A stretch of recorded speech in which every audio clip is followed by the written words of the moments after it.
Hello everyone and welcome to your own channel trending exam economics.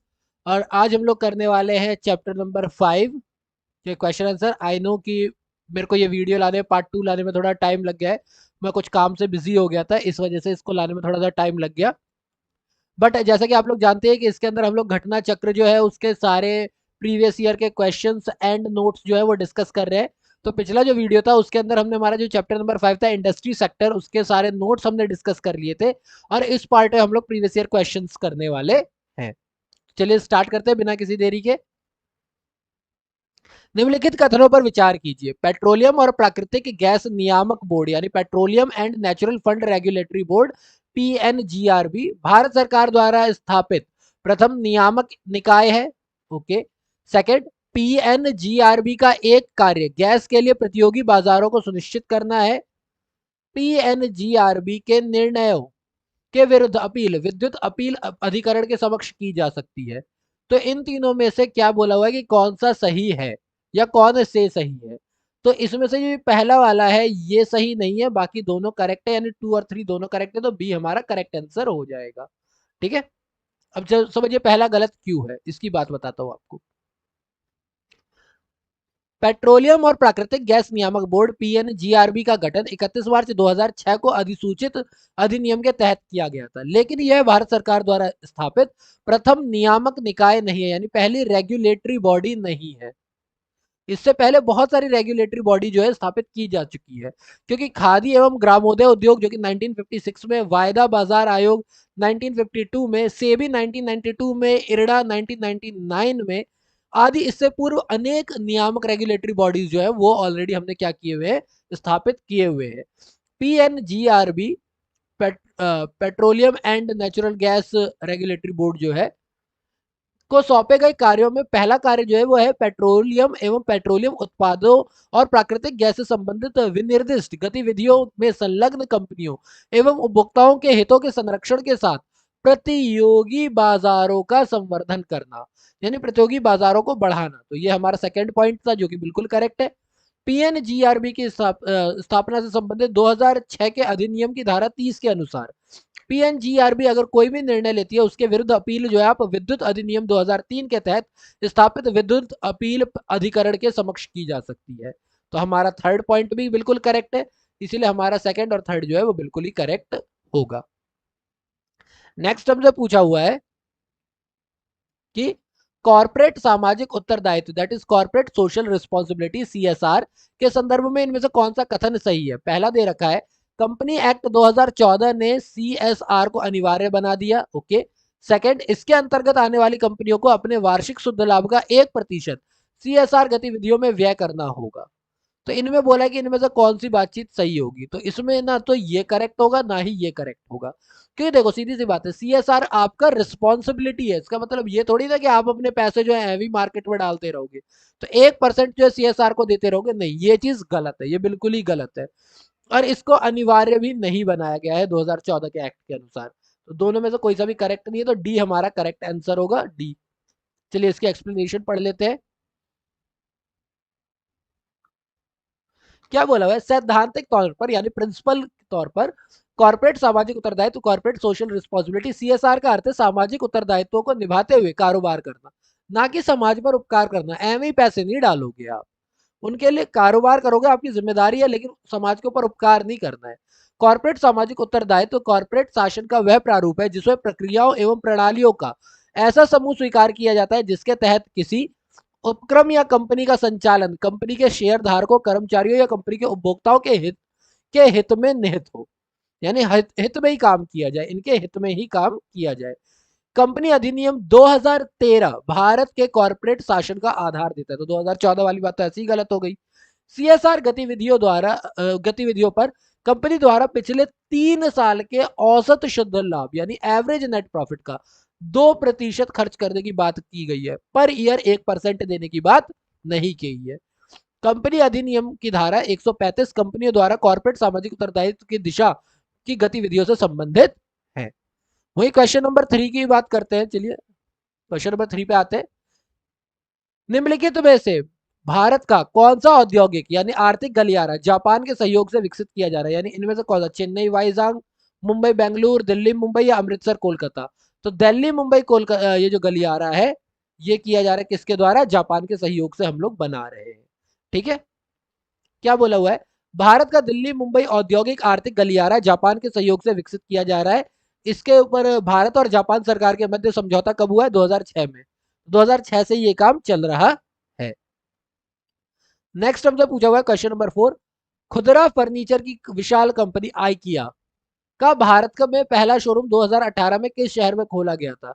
IKEA जो है वो खुदरा फर्नीचर यानी कि रिटेल फर्नीचर की शॉप है, कंपनी है, काफी बड़ी कंपनी है। तो बोला है कि इसका पहला कहां पर खोला गया है? बेंगलुरु, हैदराबाद, नई दिल्ली या फिर मुंबई, या इनमें से कोई से भी नहीं, या दो जगह पर इकट्ठा खोल दिया था? तो इसकी जो करेक्ट जगह है वो है हैदराबाद। 9 अगस्त 2018 को स्वीडन की प्रमुख वैश्विक home furnishing retailer company IKEA ने अपना पहला शोरूम हैदराबाद में खोला। हैदराबाद के बाहरी इलाकों में बसे हाईटेक सिटी में 13 एकड़ में बने इस विशाल स्टोर में 7,500 से ज्यादा उत्पाद मौजूद है। आइकिया ये कह रही है कि वर्ष 2025 तक भारत में ऐसे 25 नए स्टोर जो है वो ओपन करेगी। क्वेश्चन नंबर 5 की बात करते हैं। औद्योगिक विकास केंद्र बानमोर मध्य प्रदेश के किस जिले में स्थित है? तो ये औद्योगिक विकास केंद्र बानमोर जो है ये मुरैना जिले में स्थित है। ठीक है, तो ए हमारा करेक्ट आंसर हो गया, मुरैना जिले में स्थित है। चलिए क्वेश्चन नंबर 6 की बात करते हैं। बोला हुआ है निर्यात उत्कृष्ट शहर के मध्य प्रदेश में कौन से दो शहर शामिल है? मध्य प्रदेश में ऐसे कौन से दो इलाके हैं जो कि निर्यात उत्कृष्ट शहर कहलाते हैं? देखिए इससे पहला क्वेश्चन भी मध्य प्रदेश से था, ये वाला भी मध्य प्रदेश से, क्योंकि ये मध्य प्रदेश एमपी पीसीएस का एग्जाम का है, तो इसलिए मध्य प्रदेश से रिलेटेड सवाल होंगे। पहला पूछा है देवास इंदौर, दूसरा सागर रतलाम, तीसरा रीवा सतना या फिर गुना शिवपुर। ठीक है, तो इसका जो आंसर होगा वो होगा ऑप्शन नंबर ए, यानी कि देवास इंदौर।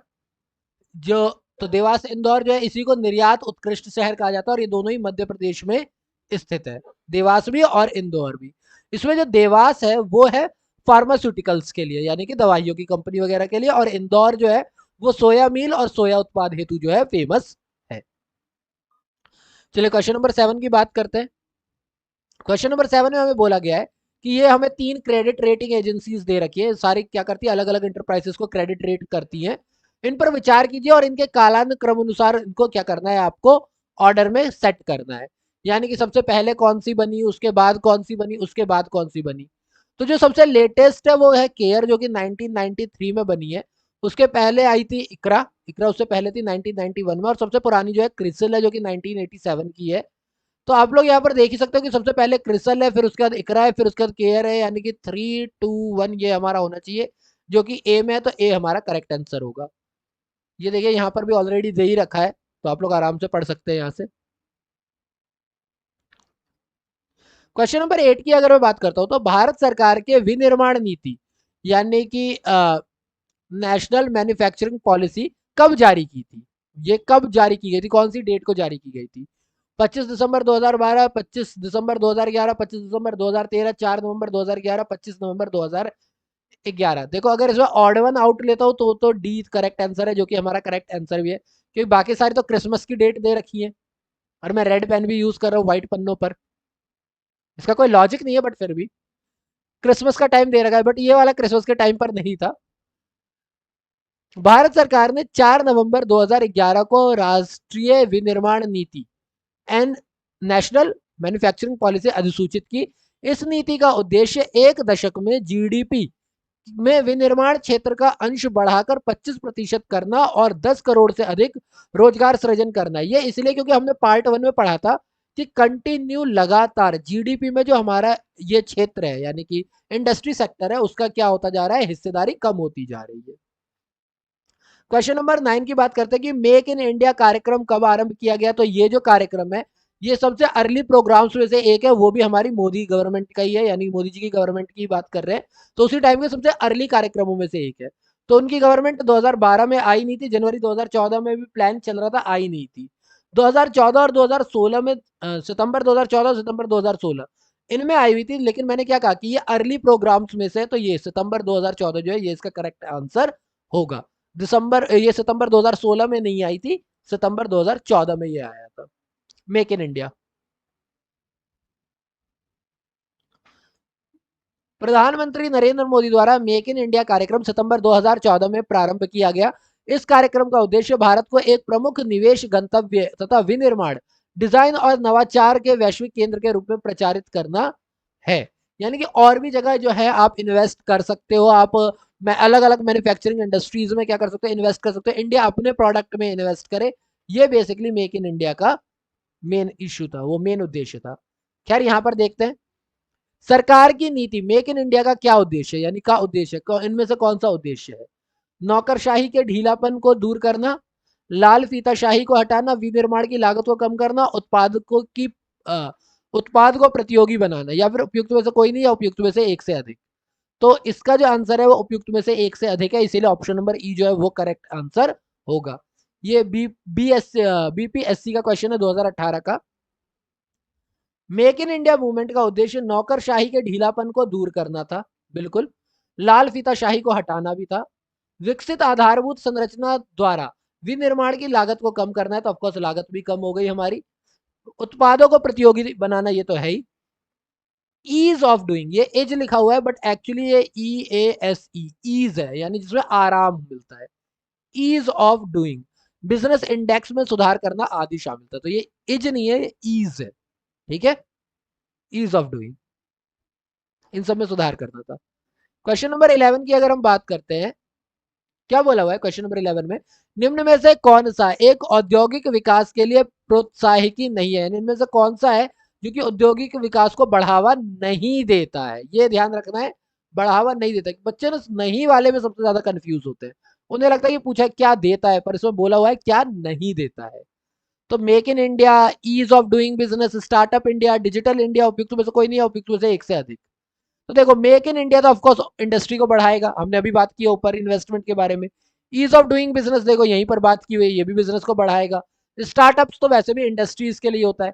डिजिटल इंडिया जो है उसका काम इंडस्ट्री को बढ़ाने का नहीं है, उसका उद्देश्य इंडस्ट्रीज को बढ़ाने का नहीं है। तो हमारा करेक्ट आंसर डी होगा। उपयुक्त दिए गए विकल्पों में से डिजिटल इंडिया प्रोग्राम भारत सरकार का एक प्रमुख कार्यक्रम है जिसे भारत को डिजिटल रूप से सशक्त समाज और ज्ञान अर्थव्यवस्था में बदलने का दृष्टिकोण निहित है। यानी इंडिया को आप पढ़ा लिखा बनाओ, डिजिटल बनाओ। इसका उद्देश्य सरकारी विभागों को देश की जनता से जोड़ना और यह सुनिश्चित करना है कि बिना कागज के इस्तेमाल के सरकारी सेवाएं इलेक्ट्रॉनिक रूप से जनता तक पहुंच सके। जैसे आज की डेट में आप देख ही रहे हो, बहुत सारी चीजें ऑनलाइन होती जा रही है, चाहे वो आपका यू आधार बनाना हो, चाहे आपका राशन कार्ड का काम हो, चाहे आपका कहते हैं इवन पासपोर्ट हो। बहुत सारी ऐसी चीजें जो कि अब ऑनलाइन हो चुकी है, जो कि पहले ऑफलाइन ही हुआ करती थी। इवन आपका बिजली का बिल तक, बिजली और मोबाइल का बिल तक अब आपको कहाँ मिलते हैं, वो 10 रुपए और 20 रुपए वाले जो कूपन खरीदते थे, स्क्रैच मारते थे, नंबर आता था तो रिचार्ज करते थे, कहाँ मिलता है अब ऐसा, क्यों, डिजिटल हो चुका है। इसका एक अन्य उद्देश्य ग्रामीण इलाकों को हाई स्पीड इंटरनेट के माध्यम से जोड़ना भी है।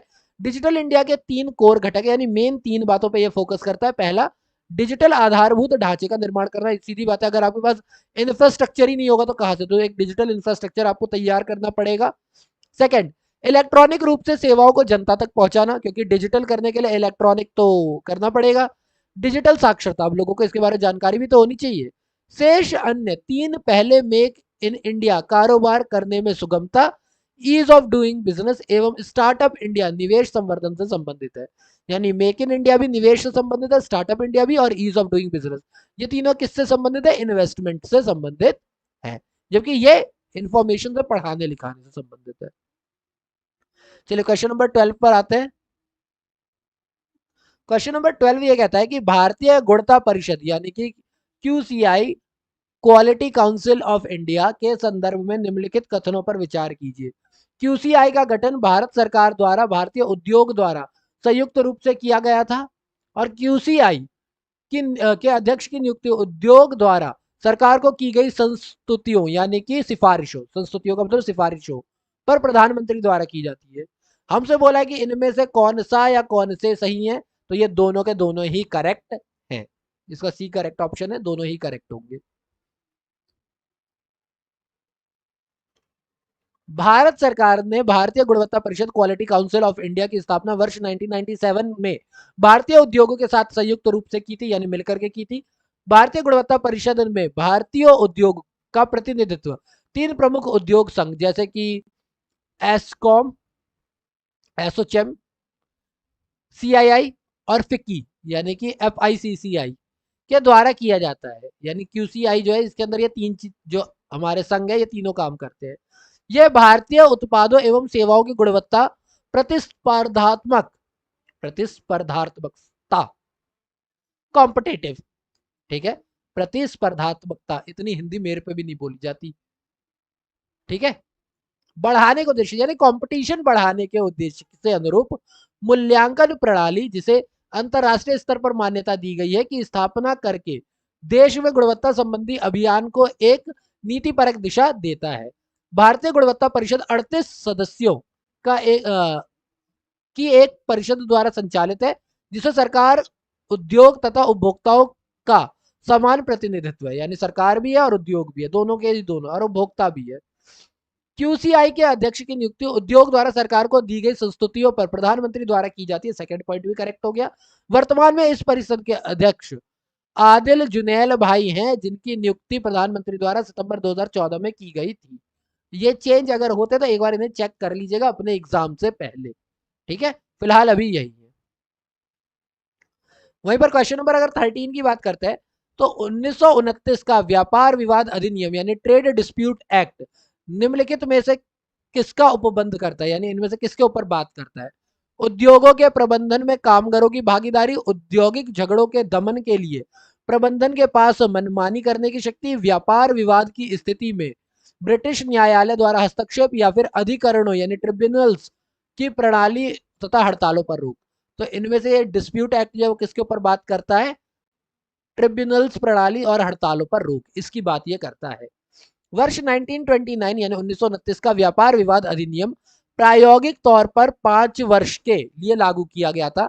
इस अधिनियम द्वारा व्यापार विवादों में जांच एवं समाधान हेतु समझौता बोर्ड यानी कि बोर्ड ऑफ कॉन्सिलेशन तथा जांच न्यायालय यानी कोर्ट ऑफ जस्टिस के गठन का प्रावधान किया गया। अधिनियम द्वारा रेलवे, डाक, टेलीग्राफ और टेलीफोन जैसी सार्वजनिक रूप से उपयोगी सेवाओं में बिना पूर्व सूचना के हड़ताल एवं तालाबंदी को निषिद्ध कर दिया गया कि भाई बिना नोटिस दिए आप तालाबंदी नहीं कर सकते। इसलिए आज भी आप देखते हो कि अब बैंक वगैरह में जब भी क्या होता है, कोई भी हड़ताल पड़ने वाली होती है तो हमें 2 दिन पहले 3 दिन पहले न्यूज में पता चल जाता है, नोटिस मिल जाता है। तो ये चीज हटाई गई थी। क्वेश्चन नंबर 14, निम्नलिखित कथनों पर विचार कीजिए। औद्योगिक रोजगार स्थायी आदेश केंद्रीय संशोधन नियम 2018 के अनुसार यदि नियत अवधि रोजगार के लिए नियमों को कार्यान्वित किया जाता है तो फर्म कंपनियों के लिए कामगार की छटनी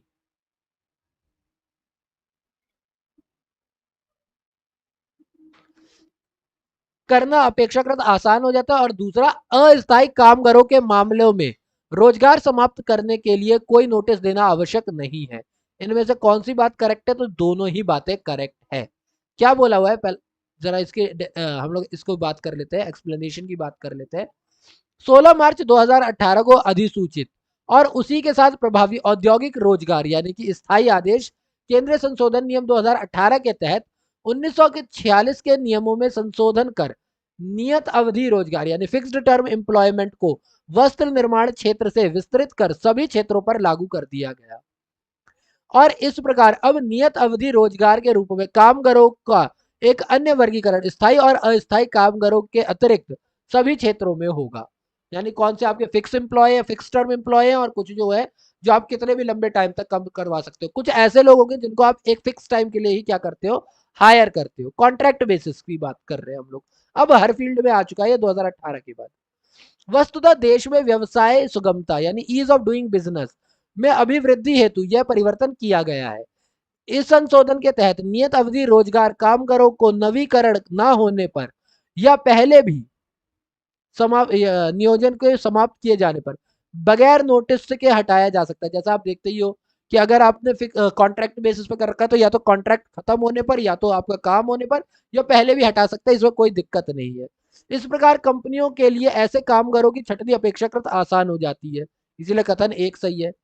इसके अतिरिक्त संशोधित नियमों के तहत अस्थायी कामगार चाहे मासिक दर से काम कर रहे हो, चाहे साप्ताहिक दर से काम कर रहे हो, या नगद दर से कर रहे हो, या और परिविक्षाधीन क्या ये परिविक्षाधीन या बदले कर्मकार हो, की दशा में नियोजन समाप्ति का नोटिस आवश्यक नहीं होगा। कथन 2 भी सही है। यानी कि आप किसी भी तरीके के हो, आप चाहे मंथली रेट पर काम करते हो, वीकली रेट पर काम करते हो, कैश काम करते हो या फिर किसी के बदले काम कर रहे हो, भाई ऐसा कोई नहीं है कि भाई प्लानिंग खत्म होगी, आपका कॉन्ट्रैक्ट खत्म होगा तो ही आपको हटाया जाएगा, कभी भी हटा सकते हैं। क्वेश्चन नंबर 15 की बात करते हैं। क्वेश्चन नंबर 15, निम्नलिखित कथनों पर विचार कीजिए। इंडस्ट्री वाले में अब तक तो सारे कथन कथन ही है, बहुत सारे कथनों पर विचार करना है आपको। पहली बात बोली हुई, फैक्ट्री एक्ट 1881 औद्योगिक कामगारों की मजदूरी नियत करने के लिए और कामगारों को मजदूर संघ बनाने देने के दृष्टि से पारित किया गया था। फैक्ट्री एक्ट किस लिए किया गया था? मजदूर संघ बनाने देने के लिए किया गया था और कहा गया था कि कामगारों की मजदूरी नियत करने के लिए, यानी फिक्स आप वेजेस तय कर दो और मजदूर संघ बना लो। सेकंड बोला गया है कि एम.एन. लोखंडे ब्रिटिश भारत में मजदूर आंदोलन संगठित करने के अग्रगामी थे। तो इन दोनों में से कौन सा सही है? तो सेकंड वाला सही है, पहला वाला गलत है। फैक्ट्री एक्ट 1881 में ऐसी कोई बात नहीं बोली गई थी, तो हमारा केवल 2 ही सही है। ठीक है, ये बात सही है कि प्रथम कारखाना अधिनियम 1881 में पारित किया गया था। इसमें केवल ऐसे मजदूर जो बच्चे थे उन्हीं की सुरक्षा से संबंधित प्रावधान बनाया गया था। इस अधिनियम में महिला मजदूर से संबंधित कोई प्रावधान नहीं बनाया गया था। अतः इस अधिनियम से मजदूर सामान्यतः निराश थे। M N Lokhande sorry N M. Lokhande यानी नारायण मेघाजी लोखंडे भारत में मजदूर आंदोलन संगठित करने में अग्रगामी थे। 19वीं शताब्दी में वे न केवल हथकरघा एवं कपड़े के मील के लिए दयनीय स्थिति में को सुधार करने के लिए याद किए जाते हैं, बल्कि जाति एवं संप्रदाय जैसे मुद्दों पर भी उन्होंने साहसिक पहल किया। अतः कथन 2 भी क्या है? बिल्कुल करेक्ट है। तो हमारा कथन 2 ही सही है, कथन 1 जो है बिल्कुल गलत है। इसके अंदर मजदूरों की फिक्स वेजेस और मजदूर संघ बनाने की बात नहीं की गई थी। नेक्स्ट हमें दे रखा है क्वेश्चन नंबर 16, 1 अप्रैल 2017 से प्रभावी उत्तर प्रदेश में अकुशल श्रमिक की न्यूनतम मजदूरी निश्चित की गई है कि अगर जो अकुशल श्रमिक है उसको कम से कम कितना मिल जाना चाहिए 1 अप्रैल के हिसाब से? 7,000, 7,400, 7,800 या 8,200? तो ये है 7,400। 1 अप्रैल 2017 से ही है, उस टाइम पे था। अभी आप देख लीजिएगा अगर रेट बढ़ बढ़ गए होंगे तो। ठीक है, न्यूनतम मजदूरी अधिनियम 1948 के अनुसार प्रश्नावधि में, यानी जब प्रश्न दिया गया था, उत्तर प्रदेश में अकुशल या अर्धकुशल या कुशल व्यक्तियों के हेतु न्यूनतम मजदूरी जो है वो इस तरीके से, अकुशल है तो 7,400.46, अगर अर्धकुशल है तो 8,140.51, अगर कुशल है तो 9,118.66 रुपए प्रति माह थी। 1 अप्रैल 2018 से इन अकुशल, अर्धकुशल या फिर कुशल व्यक्तियों की न्यूनतम मजदूरी को बढ़ाया गया, 2018 में बढ़ा दिया गया। उस वक्त अकुशल के लिए 7,400 से 7,613 पे आ गए। 8,140 जो कि अर्धकुशल का था उसे 8,374 कर दिया गया और जो कि कुशल के लिए 9,100 था वो 9,381 रुपए कर दिया गया। बाद में इन्हें और बढ़ाया गया और 1 अक्टूबर 2020 से 31 मार्च 2021 तक जो जारी है वो ये है कि भैया अकुशल होंगे तो 8,758 रुपए, अर्धकुशल होंगे तो 9,634 रुपए और अगर कुशल होंगे तो 10,791 रुपए। ये न्यूनतम मजदूरी तो मिलेगी ही मिलेगी। ठीक है, आप जब भी पेपर देंगे तो उस टाइम पे एक बार इसे पढ़ लीजिएगा, हो सकता है उस टाइम पे बढ़ घट रहे हो तो वो एक बार आप पढ़ के जाना। क्वेश्चन नंबर 17, वर्ष 2006-7 में भारत की जीडीपी का उद्योग का अंश था, यानी 2006-7 में हमारी जीडीपी कितनी थी, ये 2006 का क्वेश्चन है, तो उस टाइम के हिसाब से ही हम लोग बात कर रहे हैं। प्रश्नकाल की अवधि के दौरान जो हमारा था 25 से 30% के मध्य था। ठीक है, प्रश्नकाल तथा आर्थिक समीक्षा 2020-21 के अनुसार अगर हम बात करते हैं दोनों ही टाइम पे, क्योंकि ये थोड़ी ना चेंज होने वाला है, ये तो हिस्ट्री की हो गई ना, तो हिस्ट्री का पॉइंट थोड़ी ना चेंज होगा। 2020-21 के अनुसार भी भारतीय अर्थव्यवस्था जीवीए में उद्योग क्षेत्र का अंशदान 25 से 30% के मध्य बना हुआ है अभी भी। चलिए क्वेश्चन नंबर 18 की बात करते हैं। कथन ए, 1999 से 2000 के दौरान औद्योगिक उत्पादन में वृद्धि हुई। अच्छा, ये असर्शन है, ये हमारा कथन है, तो इसका कारण क्या बोला हुआ इन्होंने? इस अवधि में स्थायी विनिमय दर तथा सुधरी हुई व्यवसाय भावना पाई गई। बोला इन दोनों में से कौन सा करेक्ट है? तो हमें पहला दे रखा है ए और आर दोनों करेक्ट है और आर जो है यानी कि कारण जो है वो कथन का सही कारण है। दूसरा बोला हुआ है कि ए और आर दोनों सही है पर आर जो है सही कारण नहीं है।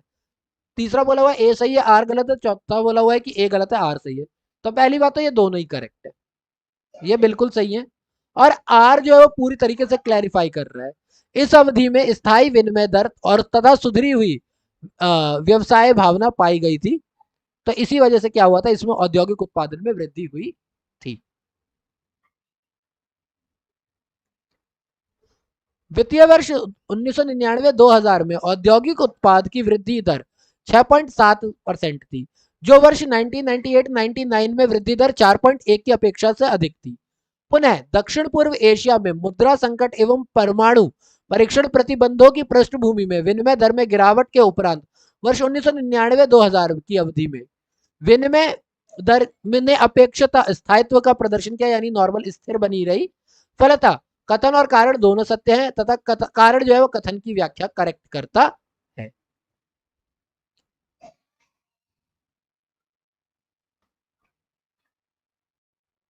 चलिए तो फिर करते हैं क्वेश्चन नंबर 19।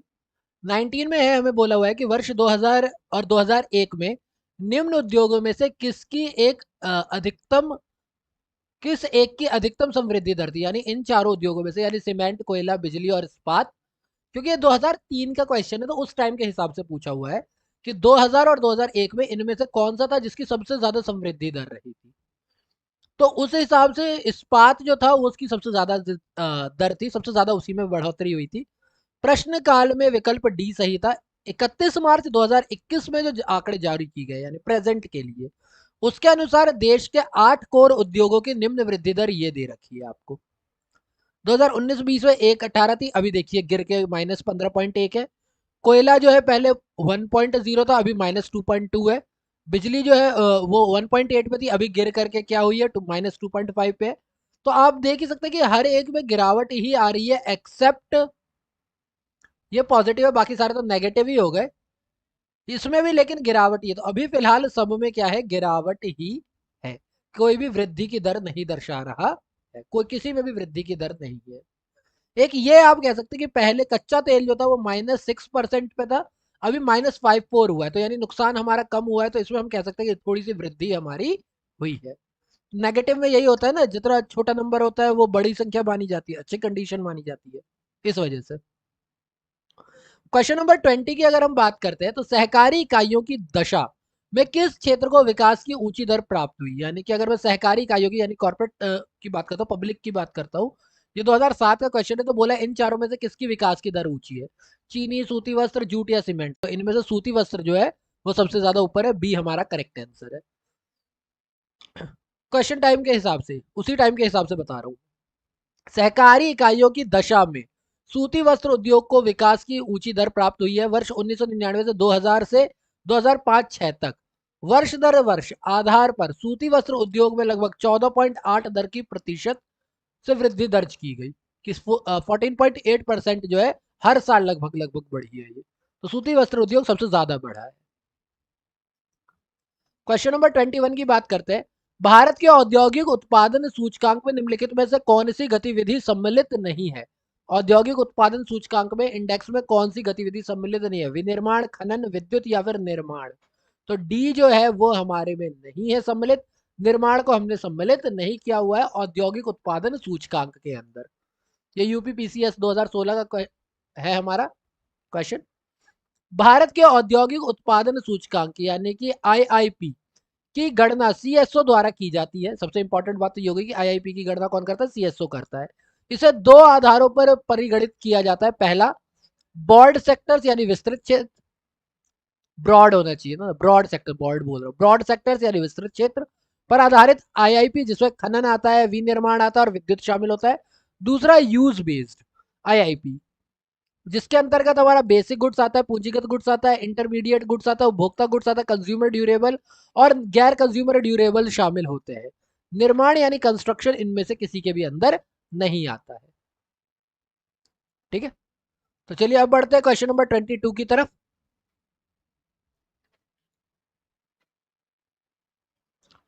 क्वेश्चन नंबर 22 ये कहता है कि भारत में औद्योगिक क्षेत्र की उपलब्धि को मापने के लिए निम्न में से कौन सी संस्था औद्योगिक उत्पादन के सूचकांक को जारी करती है। तो कौन जारी करता है, अभी तो हमने पढ़ा था सीएसओ करती है, तो इसका तो बगैर पढ़े ही हमें पता चल जाएगा सीएसओ। अभी तो ऊपर पढ़ा था आईआईपी को कौन करता है, आईआईपी के लिए कौन करता है, सीएसओ जारी करता है। इसको तो पढ़ने की भी जरूरत नहीं है, केंद्रीय सांख्यिकी कार्यालय, सी हमारा करेक्ट आंसर होगा। भारत में औद्योगिक उत्पादन सूचकांक केंद्रीय सांख्यिकी कार्यालय यानी CSO के आर्थिक सांख्यिकी प्रभाग द्वारा किया जाता है, जारी किया जाता है। ये 66 BPSC री एग्जाम 2020 का यानी लेटेस्ट क्वेश्चन है, इजी क्वेश्चन है, लेटेस्ट क्वेश्चन है। चलिए ये देखते हैं क्वेश्चन नंबर 23। औद्योगिक उपभोक्ता सूचकांक वर्ष 1960 को बदलकर किसे आधार वर्ष बताया गया, यानी IIP के लिए अभी करंट हमारा जो आधार वर्ष है वो 1960 से बदल करके कौन सा है। तो अभी जो हमारा करंट है वो 1982 है। ये 1990 का क्वेश्चन है, काफी पुराना क्वेश्चन है। अभी जो है इसे दोबारा से चेंज किया गया, तो जरा इसके बारे में पढ़ लेते हैं। औद्योगिक उपभोक्ता मूल्य सूचकांक का आधार वर्ष 1960 से परिवर्तित करके 1982 किया गया था। कब? जब यह क्वेश्चन आया था 1990 में। पूर्व के वर्ष 2001 से अगस्त 2020 तक में औद्योगिक उपभोक्ता सूचकांक का आधार वर्ष 2001 था, लेकिन इसे अक्टूबर 2020 में बदल करके 2016 कर दिया गया। अतः वर्तमान में अगर आपसे पूछता है कि उपभोक्ता मूल्य सूचकांक, औद्योगिक उपभोक्ता मूल्य सूचकांक, इसका आधार वर्ष क्या है, तो 2016 अभी हमारा करंट वर्ष चल रहा है। करंट बेस ईयर जो है वो 2016 है। क्वेश्चन नंबर 22 की बात करते हैं। ये 2008 का क्वेश्चन है, तो उसके हिसाब से बात की गई है कि औद्योगिक श्रमिकों के उपभोक्ता मूल्य सूचकांक पर आधार वर्ष 1988 से किस वर्ष में परिवर्तित किया गया। तो हमने पढ़ा है कि 2000 से लेकर के अगस्त 2020 तक इसके लिए क्या किया गया था, 2001 को किया गया था आधार वर्ष, ठीक है। लेकिन अक्टूबर 2020 के बाद इसे किस में चेंज कर दिया गया है, 2016 में चेंज कर दिया गया है। तो ये क्वेश्चन 2008 के टाइम का है, तो उस हिसाब से 2001 जो है वो हमारा करेक्ट आंसर होगा। अभी का करंट आएगा तो 2016 होगा उसका। क्वेश्चन नंबर 25 की बात करते हैं। भारत में औद्योगिक उत्पादन सकल सूचकांक में 8 मूल उद्योगों के सूचकांक का संयुक्त भार 37.90% है। निम्नलिखित में से कौन सा उद्योग उन 8 मूल उद्योगों में सम्मिलित नहीं है। तो इनमें से कौन सा सम्मिलित नहीं है? सीमेंट, उर्वरक, प्राकृतिक गैस, रिफाइनरी या वस्त्र उद्योग, इनमें से कौन सा सम्मिलित नहीं है? तो वस्त्र उद्योग जो है वो सम्मिलित नहीं है। बाकी 8 में ये चारों के चारों सम्मिलित है। मैंने क्वेश्चन गलत पढ़ा, मैंने कहा सम्मिलित नहीं है। यहाँ पर बोला गया 8 मूल उद्योगों में सम्मिलित है, तो वस्त्र उद्योग जो है वो सम्मिलित नहीं है। बाकी ये चारों के चारों जो है सम्मिलित है, यानी ये चारों के चारों इंक्लूड किए जाते हैं किसके अंदर? औद्योगिक उत्पाद सकल सूचकांक के जो 8 मूल उद्योग है उनके अंदर। जरा बाकियों के बारे में पढ़ लेते हैं कौन कौन से। प्रश्नकाल की बात करूं या वर्तमान की बात करूं, सी ही करेक्ट होगा, क्योंकि भारत में 8 उद्योग जो मूल है, जो कोर इंडस्ट्रीज है, उनमें से कच्चा तेल आता है, पेट्रोलियम आता है, पेट्रोलियम रिफाइनरी, प्राकृतिक गैस आता है, उर्वरक आता है, कोयला आता है, विद्युत आता है, सीमेंट आता है और तैयार इस्पात आता है। इसके अंदर वस्त्र उद्योग नहीं आता है, ठीक है। जैसा कि फिर अगला क्वेश्चन नंबर 26 में बोला क्या गया है कि भारत के 8 कोर सेक्टर है में से किसे शामिल नहीं किया गया। तो हमने ऊपर अभी पढ़ा है कि कौन सा शामिल नहीं किया गया है, तो जरा पढ़ लेते हैं। इसमें से किसको शामिल नहीं किया गया है? रसायन को शामिल नहीं किया गया है। कोयला तो था हमारे पास, कोयला था, उर्वरक भी था, विद्युत भी था और सीमेंट तो था ही था, तो ये चारों तो है ही। इसी क्वेश्चन का दोबारा से सेम एक्सप्लेनेशन दे रखा वही कि भारत में कुल कितने 8 मूल उद्योग है, जिनमें पहला कोयला है, दूसरा कच्चा माल है, तीसरा प्राकृतिक गैस है, चौथा रिफाइनरी है, पांचवा उर्वरक है, छठा इस्पात है, सातवां सीमेंट और आठवां विद्युत है। ये कोर है। तो इनमें से एक सवाल था कि कौन सा शामिल है, एक दे दिया कौन सा शामिल नहीं है। तो बेसिकली आपको आठों के आठों याद होने चाहिए, तभी आप इसका जवाब दे सकते हैं। चलिए क्वेश्चन नंबर 27 की बात करते हैं। राष्ट्रीय विनिर्माण नीति भारत सरकार द्वारा आरंभ की गई थी। ये जो राष्ट्रीय विनिर्माण नीति की बात है, ये कब जारी की गई थी? हमने पहले भी ये पढ़ा था, वो जो 25 दिसंबर वाला क्वेश्चन किया था हमने। मैं जब कह रहा था कि रेड पेन से लिख रहा हूँ व्हाइट पेपर पे, 25 दिसंबर क्रिसमस होता है, उसी में हमने ये बात की थी। कब? कि 4 नवंबर 2011 को इसकी क्या की गई थी, शुरुआत की गई थी, NMP की, नेशनल मैन्युफैक्चरिंग पॉलिसी की, ठीक है। हमने पहले भी ये क्वेश्चन किया हुआ है, तो बी हमारा करेक्ट आंसर होगा। राष्ट्रीय विनिर्माण नीति जो है 4 नवंबर 2011 को वाणिज्य एवं उद्योग मंत्रालय द्वारा अधिसूचित की गई। इस नीति का उद्देश्य जीडीपी में विनिर्माण के हिस्से को 1 दशक के भीतर 25% तक बढ़ाना और 100 मिलियन रोजगारों का सृजन करना है। देखो यहाँ वाले एक्सप्लेनेशन में 100 मिलियन रोजगार बोल दिया, वहां वाली एक्सप्लेनेशन में 10 करोड़ रोजगार बोले थे, कोई अंतर तो है नहीं, ठीक है, क्वेश्चन नंबर 28 की ओर बढ़ते हैं। स्पेशल इकोनॉमिक जोन यानी कि SEZ, सेज, क्या लिख रहा हूं, स्पेशल इकोनॉमिक जोन सेज को की नीति देश में पहली बार आरंभ की गई कौन से ईयर में, कौन से साल सेज को लाया गया देश के अंदर? सन 2000 में। सन 2000 में स्पेशल इकोनॉमिक जोन यानी कि विशेष आर्थिक क्षेत्र यानी कि इसकी शुरुआत की गई। भारत सरकार ने अप्रैल 2000 में विशेष आर्थिक क्षेत्र यानी सेज की नीति की घोषणा की। यह एक शुल्क मुक्त आर्थिक क्षेत्र है जहां व्यापार संचालन एवं शुल्क एवं तटकर में काफी छूट प्राप्त होती है। भारत सरकार द्वारा विशेष आर्थिक क्षेत्र अधिनियम वर्ष 2005 में पारित किया गया जो वर्ष फरवरी 2006 से प्रभावी हुआ था, लेकिन इसकी शुरुआत 2000 में ही कर दी गई थी। चलिए क्वेश्चन नंबर 29 की ओर बढ़ते हैं।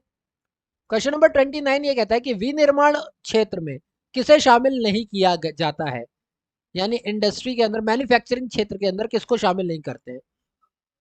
बड़े उद्योग, लघु उद्योग, सूक्ष्म उद्योग, मध्यम उद्योग या निर्माण उद्योग। तो विनिर्माण के अंदर हम लोग कंस्ट्रक्शन को नहीं करते, ये क्वेश्चन भी हम लोग पहले ही पढ़ चुके हैं। कंस्ट्रक्शन को नहीं करते हैं, हमारे यूज बेस्ड होते हैं, एरिया बेस्ड होते हैं, यानी वृहत होते हैं, ब्रॉड बेस्ड होते हैं, तो इस वजह से निर्माण उसके अंदर नहीं आता है। मशीनों, औजारों और श्रम का उपयोग करके सामान बनाने की क्रिया को विनिर्माण कहते हैं। विनिर्माण के अंतर्गत हस्तकला से लेकर उच्च तकनीकी तक गतिविधियां शामिल होती है, किंतु इस शब्द का उपयोग प्राय औद्योगिक उत्पादन के अर्थ में किया जाता है। इसमें कच्चा माल बड़े पैमाने पर तैयार माल में बदला जाता है, यानी मैन्युफैक्चरिंग का मतलब ही क्या हो गया, औद्योगिक उत्पादन का, कि भैया कच्चा माल जो है उसे बड़े माल मैन्युफैक्चर करके प्रोडक्ट बना के तैयार करो। निर्माण उद्योग को विनिर्माण से अलग रखा जाता है। इस उद्योग के तहत बुनियादी सुविधाओं यानी भवन, पुल, बांध आदि का निर्माण किया जाता है। तो ये निर्माण कहलाते हैं, ये विनिर्माण नहीं कहलाते। ये जो आप बिल्डिंग बनाते हो, कुछ भी बांध बनाते हो, कुछ भी बनाते हो, ये क्या है, हमारे निर्माण है, कंस्ट्रक्शन है, ये विनिर्माण नहीं है। चलिए क्वेश्चन नंबर 30 की बात करते हैं। इसकी तो एक्सप्लेनेशन भी बड़ी बड़ी सी लग रही है। सूक्ष्म लघु एवं मध्यम उद्योग यानी कि MSME अधिनियम 2020 के विषय में निम्नलिखित कथनों पर विचार कीजिए। एक और सवाल आ गया कथनों वाला। भारत सरकार ने 13 मई 2020 को आत्मनिर्भर भारत पैकेज के अंतर्गत MSME की नई परिभाषा घोषित की। सेकंड बोला हुआ है यह बदली परिभाषा 1 जून 2020 से प्रभावी है। और तीसरा बोला हुआ है नई परिभाषा में विनिर्माण और सेवा क्षेत्र की इकाइयों में वर्गीकरण का एक समान सूत्र अपनाया गया है। तो ये बात बिल्कुल करेक्ट है, तीनों बिल्कुल ही करेक्ट है, ऐसी बात गलत है, ये गलत है। यहाँ पे सेकंड जो ऑप्शन है वो हमारा गलत है, पहला सही है, दूसरा सही है। ज्यादा भावनाओं में बहने की जरूरत नहीं है। ये वाली जो चीज है ना 1 जून 2020, ये चीज नहीं है सही। 1 और 3 दोनों सही है, पहला और तीसरा सही है, दूसरा गलत है। जरा पढ़ते हैं इसके बारे में। ये भी हमने ऊपर जब डिस्कशन किया था नोट्स 1 के अंदर, तो उसके अंदर हमने डिस्कस किया था कि कैसे 5 करोड़ 10 करोड़ वाली चीज की थी, निवेश वगैरह का पूरा किया था। ये देखो बगल में ही दे रखा है, इसी की बात कर रहा हूँ। चलो यहाँ पर बताता हूँ। 2006 में MSME विकास अधिनियम के अस्तित्व में आने के बाद 14 वर्ष के बाद 13 मई 2020 को आत्मनिर्भर भारत पैकेज MSME की परिभाषाओं में संशोधन की जाने की घोषणा की गई। सूक्ष्म लघु और मध्यम उद्योगों के अधिनियम 2020 के अनुसार सूक्ष्म उद्योग वह है जिसमें संयंत्र एवं मशीनरी अथवा उपस्कर में 1 करोड़ रुपए से अधिक का निवेश नहीं होता और उसका कारोबार 5 करोड़ रुपए से अधिक नहीं होता। यानी अब जो डाटा लिया गया है ना, उसमें टर्नओवर को स्पेशल दिया गया है कि टर्नओवर के हिसाब से भी लिया जाए। पहले टर्नओवर पे इतना ध्यान नहीं दिया जाता था। लघु उद्यम वह है जिसका संयंत्र और मशीनरी जो है उसके अंदर निवेश जो है वह 10 करोड़ का हो, जबकि टर्नओवर उसका 50 करोड़ से ज्यादा का नहीं होना चाहिए। मध्यम वो है जिसमें निवेश 50 करोड़ का हो लेकिन उसका कारोबार 250 करोड़ से ज्यादा का नहीं होना चाहिए। ठीक है, ये जो परिभाषा ये 1 जुलाई 2020 से प्रभावी थी और हमें ऑप्शन में क्या बोला हुआ है 1 जून, सिर्फ महीने के फर्क की वजह से है। तो याद रखना MSME की नई परिभाषा जो है वो 1 जुलाई 2020 से है, 1 जुलाई। सरकार ज्यादातर काम तो जुलाई से ही करती है ना हमारे। ठीक है, चलिए 31 1991 की औद्योगिक नीति में लघु उद्योगों के लिए सामान्य सहायक उद्यम ऑक्सिलरी यूनिट निवेश राशि स्वीकृत है। 1991 के उद्योग की बात करते हैं। अगर 1991 की बात करते हैं तो ये दे रखा है 60 लाख रुपए 75 लाख रुपए। ठीक है, सामान्य एवं सहायक उद्यम, तो सामान्य के लिए 60 लाख, सहायक के लिए 75 लाख। ये रहा इसका पूरा डाटा, जरा पढ़ते हैं। वर्ष 1991 की उद्योग नीति में 1985 की नीति में तय लघु इकाइयों की निवेश सीमा को 35 लाख रुपए से बढ़ाकर के 60 लाख रुपए तथा सहायक उद्योग के लिए जो 45 लाख थी उसे बढ़ाकर 75 लाख रुपए कर दिया गया। सूक्ष्म एवं मध्यम उद्योग एमएसएमई अधिनियम 2006, जो कि पहला प्रभावी तिथि अक्टूबर जो थी वो कौन सी थी, अक्टूबर 2006 से आई थी, के तहत वो माइक्रो, स्मॉल और मीडियम उद्योगों में निवेश को दो वर्गों में, यानी पहला हो गया विनिर्माण उद्यम और फिर हो गया सेवा, यानी कि मैन्युफैक्चरिंग इंडस्ट्री और सर्विस इंडस्ट्री में बांटा गया। उसके बाद इसके अंदर जो दिया गया वो ये दिया गया कि भैया विनिर्माण में अगर आपको सूक्ष्म करना है तो उसके लिए निवेश कितना होना चाहिए, 25 लाख होना चाहिए। लघु के लिए 25 लाख होना चाहिए, मध्यम के लिए 5 करोड़ होना चाहिए। ठीक है, सूक्ष्म के लिए क्या बोला, 25 लाख से ज्यादा नहीं, लघु के लिए बोला 25 लाख से 5 करोड़, और मध्यम के लिए 5 करोड़ से 10 करोड़। तो आप देख रहे हो कि पहले जो था, जो हम लोग पहले की बात कर रहे हैं, ठीक है, उसके अंदर क्या था, हमारा टर्नओवर पे हम लोग इतना ध्यान नहीं दे रहे थे। ठीक है, जैसे सेवा क्षेत्र, सेवा क्षेत्र में भी क्या बोला गया, 10 लाख रुपए से अधिक नहीं, 10 लाख से 2 करोड़, 2 करोड़ से 5 करोड़। ये सब 2006 तक की बात हो रही है। लेकिन वहीं पर जब 1 जून में लाया गया, 1 जून 2020 में जब इसको लाया गया, जब 1 जुलाई 2020 से इसकी परिभाषा को चेंज किया गया, तो इन्होंने कहा कि हम दोनों बातों पे बात करेंगे, हम निवेश की भी बात करेंगे और हम टर्नओवर की भी बात करेंगे। आपने ऊपर देखा कि सिर्फ निवेश निवेश की बात हो रही थी, टर्नओवर की बात नहीं हो रही थी।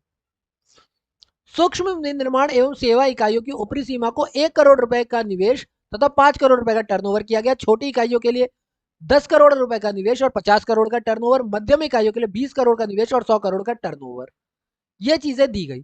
उल्लेखनीय है कि यह संशोधन एमएसएमई विकास अधिनियम 2006 के लागू होने के 14 वर्षों के बाद किया गया था। तो इंपॉर्टेंट बात यही है कि 14 वर्ष लग गए इसको सुधारने में। क्वेश्चन नंबर 32 की बात करते हैं। नई औद्योगिक नीति 1991 यानी कि न्यू इकोनॉमिक पॉलिसी एनईपी में लघु उद्योगों के लिए पूंजी विनियोग की सीमा क्या थी।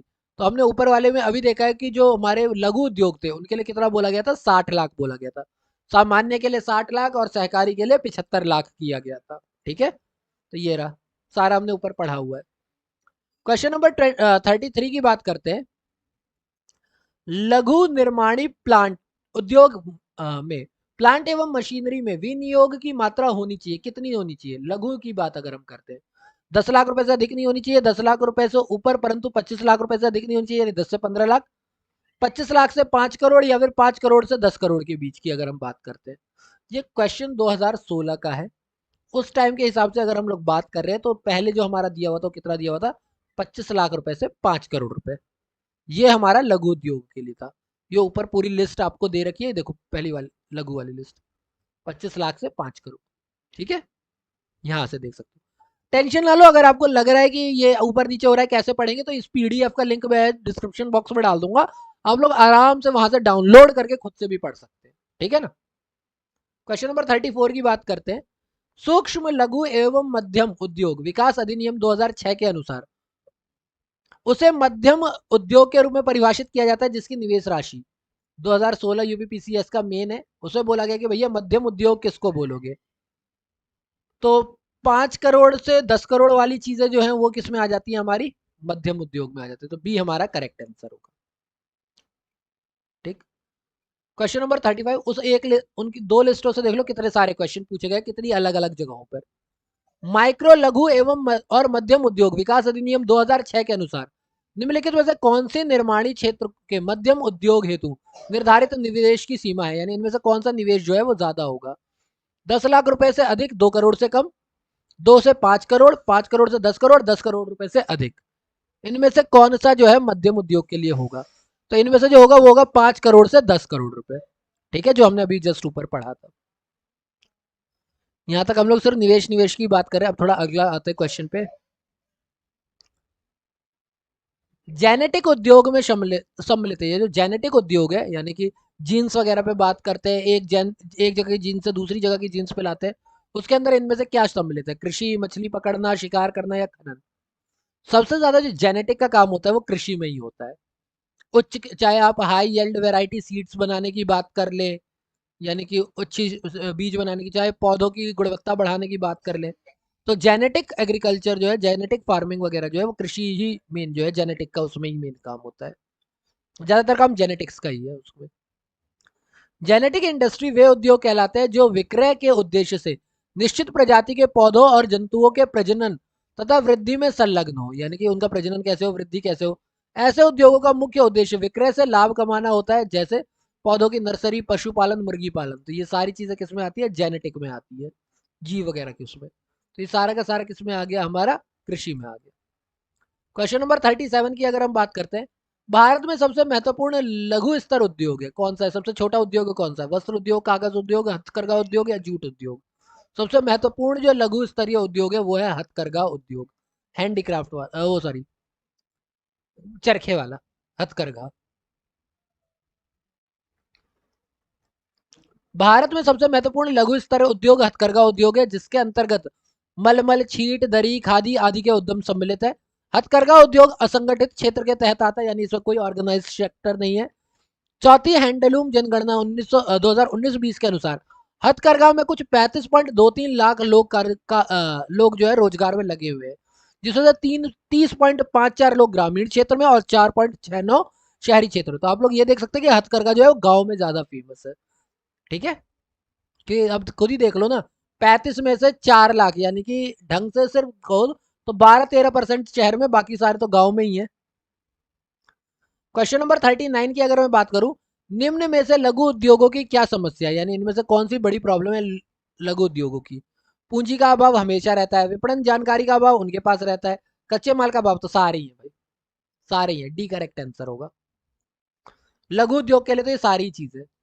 वर्तमान में भारतीय लघु उद्योग की प्रमुख समस्या है पूंजी का अभाव है, विपणन की समस्या है, कच्चे माल का अभाव है, आधारभूत संरचना की बाधा तो है ही, इंफ्रास्ट्रक्चर ही नहीं है, सीमा शुल्क नीति भी है, विलंबित भुगतान भी है, रुग्णता की समस्या भी है, और निम्न स्तरीय आंकड़ों की उपलब्धता भी है। तो ये सारी ही समस्याएं हमारे पास तो है। क्वेश्चन नंबर 39 की बात करते हैं। भारत जैसे विकासशील देश, डेवलपिंग कंट्री के लिए लघु स्तरीय एवं कुटीर उद्योगों को मुख्यतः इसलिए प्रोत्साहित करना चाहिए क्योंकि वे, हमारे यहाँ लघु स्तरीय कुटीर उद्योगों को क्यों बढ़ाना चाहिए, संपत्ति का समान वितरण करते हैं, अधिक रोजगार के अवसर उत्पन्न करते हैं, कम लागत पर उत्पादन करते हैं, कम पूंजी विनियोग की अपेक्षा करते हैं। तो भारत वैसे भी क्या है, एक विकासशील देश है, और विकासशील देशों में बहुत सारी चीजें जो होती है वो किसके अंडर आती है, सरकार के अंडर आती है। वैसे भी हम लोग कैसे उत्पादन करें में, भारत हमेशा कौन सा लेता है, लेबर इंटेंसिव, यानी कि श्रम प्रधान तकनीक लेता है। क्यों लेता है, क्योंकि यहाँ पर अधिक रोजगार के अवसर प्रदान किए जाते हैं। तो लघु स्तरीय और कुटीर उद्योग जो है ये इसका मेन होगा। ठीक है, बी हमारा करेक्ट आंसर होगा। लघु स्तरीय और कुटीर उद्योगों का महत्व इस बात से है कि ये प्रति इकाई पूंजी निवेश और अधिक रोजगार उत्पन्न करने वाले क्षेत्र है। ठीक है, भारत जैसे विकासशील देश में श्रमानिधेश है, वही हो गया ना, श्रम प्रधान देश, श्रमानिधेश ही कर दिया इसको। तो ये महत्वपूर्ण उद्योग है, जैसा मैंने आपको पहले ही बोला अभी थोड़ी देर पहले। क्वेश्चन नंबर 40 की अगर हम बात करते हैं, निम्नलिखित में से कौन सी एक लघु उद्योग एसएसआई, स्मॉल सेक्टर इंडस्ट्री की समस्या नहीं है, वित्त, विपणन, कच्चा माल या फिर हड़ताल एवं तालाबंदी। तो छोटे जगहों पर ना तालाबंदी और हड़ताल जो है थोड़ा कम ही होता है, नहीं के बराबर होता है, तो ये समस्या नहीं है। भारतीय अर्थव्यवस्था में लघु एवं कुटीर उद्योगों का महत्वपूर्ण स्थान है। लघु उद्योगों की एक प्रमुख समस्या कच्चा माल, वित्त, उत्पादन की अविकसित प्रणाली, विपणन एवं छोटे उद्योगों में से प्रतिस्पर्धा, यानी कि छोटी जो हमारी इंडस्ट्री होती है उनका बड़े कंपनियों के साथ, वो सब तो है। इसकी अन्य समस्याओं में संगठन का अभाव भी है, अनुसंधान कार्यों की कमी भी है, परिवहन के साधन की कमी भी है, तकनीक एवं शिक्षा की कमी भी है। लेकिन हड़ताल वगैरह यहाँ जो है नहीं पड़ती है, ये बड़े बड़े उद्योगों में पड़ती है, छोटे उद्योगों में जल्दी नहीं पड़ती है। ठीक है, देन हमें दे रखा है, निम्नलिखित में से व्यवसाय का सामाजिक उद्देश्य क्या है, नवाचार, रोजगार सृजन, व्यवसायिक समन्वय और जोखिम प्रबंधन। तो देखो, समाज के लिए सबसे पहला काम होता है व्यवसाय का, वो यही होता है कि वो रोजगार सृजन करे, सबसे पहला उद्देश्य तो उसका यही होता है। खैर उसके अलावा और भी कई सारी चीजें हैं, हम पढ़ लेते हैं उनके बारे में। अगर हम ऑब्जेक्टिव ऑफ बिजनेस के बारे में पढ़ते हैं, यानी व्यवसाय के उद्देश्य के बारे में पढ़ते हैं, तो व्यवसायिक क्रियाएं सदैव किसी निश्चित उद्देश्य को लेकर संपन्न की जाती हैं। प्रारंभ में लाभ कमाना ही व्यवसाय का उद्देश्य समझा जाता था, लेकिन आज अर्थव्यवस्थाओं में इसके उद्देश्य बहुत ही व्यापक और विविध हो गए हैं। आजकल हमने दो तरीके से बांटा हुआ है। कौन कौन सा?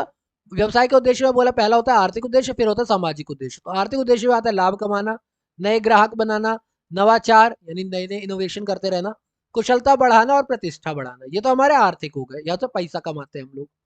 सामाजिक होता है कि भैया क्वालिटी अच्छी होनी चाहिए, रेट सही होना चाहिए, आपका कोड ऑफ कंडक्ट अच्छा होना चाहिए, मानवीय व्यवहार अच्छा होना चाहिए, साधनों का सदुपयोग हो यानी रिसोर्सेज का आपकी वेस्टेज ना हो, रोजगार आप सृजन करो समाज में, और अलग कुछ सामाजिक उत्तरदायित्व भी यानी रिस्पॉन्सिबिलिटी भी है। तो रिस्पॉन्सिबिलिटी हमारी किसके लिए होती है? ग्राहकों के प्रति होती है, श्रमिकों के प्रति होती है, समाज के प्रति होती है, राष्ट्र के प्रति होती है, मालिकों के प्रति होती है और लेनदारों के प्रति होती है। तो ये सारे हमारे सामाजिक उद्देश्य का क्या हो गया? डेफिनेशन हो गया पूरा का पूरा। चलिए क्वेश्चन नंबर 42 की बात करते हैं। लघु एवं कुटीर उद्योग इसलिए महत्वपूर्ण है क्योंकि ये क्या करते हैं? अभी हमने कहा रोजगार प्रदान करते हैं, तो ये बहुतों को रोजगार प्रदान करती है, यही करेक्ट आंसर होगा। खैर फिर भी सरकार इनकी सहायता करती है ना, वे पारंपरिक है ना, उनका प्रबंधन करना आसान है, बिल्कुल नहीं, ऐसे कैसे? तो इसका होगा हमारा ए करेक्ट आंसर। वर्ष 2001-2 में की गई लघु स्तर के उद्योगों की तीसरी गणना के अनुसार लघु उद्योग क्षेत्र वर्ष 1998-1999 में जहां 2020.55 लाख लोगों को रोजगार प्राप्त था, वहीं पर 2009-10 में यानी 10 साल के अंदर जो चौथी अखिल संगणना के परिणामों के अनुसार ये कितनी बढ़ गई? 3 गुना से ज्यादा बढ़ गई है, 659 लाख पहुंच गई थी। अतः स्पष्ट है कि लघु एवं कुटीर उद्योग इसलिए महत्वपूर्ण है क्योंकि वे लोगों को क्या प्रदान करते हैं? रोजगार प्रदान करते हैं। उल्लेखनीय है कि एमएसएमई, फिर से वही वाली बात आ गई जिसे 14 साल के बाद क्या किया गया था? परिवर्तन किया गया था कि वार्षिक रिपोर्ट 2019-20 के अनुसार 2015-16 में सूक्ष्म लघु और मध्यम उद्योगों में 11.10 करोड़, पहले लाख थे अब करोड़ लोगों को रोजगार प्राप्त था, जिसमें से 360 लाख जो है विनिर्माण क्षेत्र, 387 लाख लोग व्यापार और लगभग 362 लोग जो है अन्य सेवाओं में लगे हुए हैं। ठीक है, क्वेश्चन नंबर 43 पर बढ़ते हैं। भारत का प्राचीनतम विशाल उद्योग कौन सा? सबसे पुराना विशाल उद्योग हमारे पास कौन सा है? सूती कपड़ा। सिल्क रूट इंडिया के पास है, हम लोग बचपन से सुनते आ रहे हैं सिल्क रूट के बारे में, चंद्रगुप्त मौर्य वगैरह के टाइम से सुनते हुए आ रहे हैं, आपको पता है ना? तो बहुत पुराना होगा ये तो। कपड़ा उद्योग भारत का सबसे पुराना एवं विशाल उद्योग है। भारत में आधुनिक स्तर पर प्रथम सूती मिल 1888 में कलकत्ता में, जो कि अब कोलकाता हो गई, के निकट स्थापित की गई। ये तो सबसे पुराना हमारा सूती कपड़े का ही है। मैं तो कपड़ा बोल रहा था, सिल्क रूट तो मैंने बताया था, पर सिल्क का काम हमारा मेन काम है सूती कपड़े का। ठीक है, कपड़ा उद्योग मेनली हमारा था, लोहा वगैरह से नहीं। कपड़ा उद्योग जो है हमारा, क्लोथ इंडस्ट्री जो है, क्लोथ कह लो, फैब्रिक इंडस्ट्री कह लो, ये हमारा मेन था। आपने इवन 9-10 की बुक भी पढ़ी हो तो उसमें भी आपने देखा होगा, एक ब्रांड आई थी सूर्य नमस्कार ब्रांड करके, पोस्टर दे रखा है 9-10 की एनसीईआरटी की बुक में, नॉट श्योर कौन सी क्लास है, उसके अंदर भी दे रखा है, एडवर्टीजमेंट वाली जहां पर बात की गई है। सबसे पुराना जो है कपड़ा उद्योग ही था। और अब करते हैं आज का last question, question number 44। Bharat में प्रथम उद्योग जिसका विकास हुआ वह कौन सा है? सबसे पहला उद्योग कौन सा आया भारत में?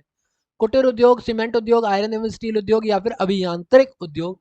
सबसे पहले भारत में कुटीर उद्योग ही आया। क्योंकि भारत के पास पैसा नहीं था इतना, तो वहां पर छोटी इकाइयां ही शुरू होंगी। तो भारत में सर्वप्रथम कुटीर उद्योगों का ही विकास हुआ था। भारत में औपनिवेशिक काल यानी जब हम अंग्रेजों के गुलाम थे के पूर्व कुटीर उद्योगों का औद्योगिक उत्पादन में काफी महत्वपूर्ण योगदान था, यानी उनको गुलाम बनाने से पहले भी हमारा कुटीर उद्योग काफी अच्छा था। भारत में विकसित सूती वस्त्रों का निर्माण भी कुटीर स्तर पर ही किया जाता था, यानी सूती वस्त्र भी क्या होते थे? घरों में, झोपड़ी में या छोटे छोटे उद्योगों के तौर पर बना करते थे। तो ये है हमारा आज का लास्ट क्वेश्चन। नहीं, ऐसा नहीं है कि इसके अंदर 44 क्वेश्चन है, इस चैप्टर में प्रीवियस ईयर के टोटल 88 क्वेश्चन है। तो आज मैंने इस वीडियो में आधे 44 करवा दिए, नेक्स्ट वीडियो में मैं नेक्स्ट 44 क्वेश्चन जो है वो करवाऊंगा। तो अगर आपको वीडियो अच्छी लगी हो तो प्लीज इसे लाइक करें, अगर आपको लगता है आपके फ्रेंड्स को भी ये देखना चाहिए, शेयर करें, हमारी भी रीच बनाए ताकि ज्यादा से ज्यादा लोगों की हेल्प हो सके। और अगर अभी तक आपने ये रेड कलर का सब्सक्राइब वाला निशान जो है इसको चेंज नहीं किया है, कलर चेंज नहीं किया है इसका टच करके, इसे ये रेड ही दिख रहा है आपको, किस बात का वेट कर रहे हो? मैं ऐसे ही वीडियोस लाता रहूंगा, नॉलेज हम लोग ऐसे ही गेन करते रहेंगे। सब्सक्राइब करो चैनल को और सब्सक्रिप्शन भी बढ़ाओ। ठीक है, इससे हमें भी सपोर्ट मिलता है कि आप लोग हमें सपोर्ट कर रहे हैं और आपको भी फायदा होगा कि हमारी तुरंत लेटेस्ट वीडियोस जो है उसे आपको क्या होगा, हेल्प मिलती रहेगी एग्जाम्स के लिए। तो बाकी दैट्स बीन सेड, मैं यहाँ पर आज का वीडियो जो है एंड करता हूँ। Be safe, stay safe, be healthy. Thank you for your time.